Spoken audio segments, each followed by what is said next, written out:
Parlons d'autre chose à présent. Protection civile et lutte contre le désordre urbain dans la ville de Douala. La 22e édition de cette plateforme a sillonné deux axes principaux ce jeudi, Madagascar à Douala 3e et Makepe dans l'arrondissement de Douala 5e, pour constater l'ampleur du phénomène et surtout trouver des solutions adéquates. Notre reporter René Narcisse Moto les a suivis. 2 mois, c'est le temps qui a été donné par les experts à la commission de lutte contre le désordre urbain et de la protection civile dans la ville de Douala pour achever les travaux de la construction du nouveau marché Congo au lieu-dit pont blanchisseur situé dans les encablures de Madagascar dans l'arrondissement de Douala 3e. Un nouveau site qui va abriter les menuisiers jadis expulsés de ceux qui continuent de faire office des marchés Congo à ancien 3e dans l'arrondissement de Douala 2e et aussi les commerçants déguerpis au niveau d'ancien Dalip dans l'arrondissement de Douala 1er.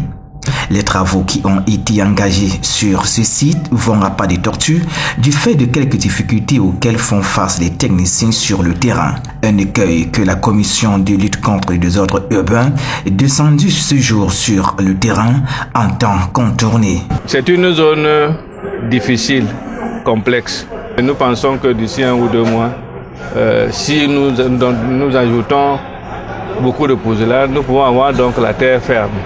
Sans attendre, la livraison du chantier des déguerpis avait déjà commencé à élire domicile sur le site. Seulement, la machine de la plateforme sera sans pitié pour ces derniers qui estiment avoir été mis aux oubliettes. Le deuxième arrêt du périple de la plateforme de lutte contre le désordre urbain et de la protection civile s'effectuera dans l'arrondissement de Douala 5e, plus précisément à Makepe.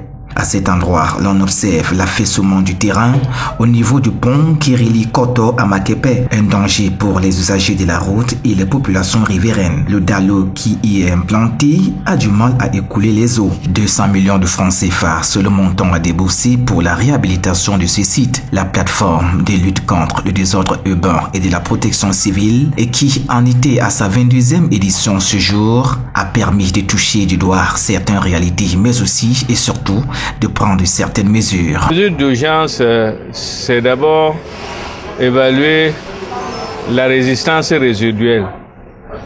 Il a été prouvé que la résistance résiduelle peut permettre encore un trafic.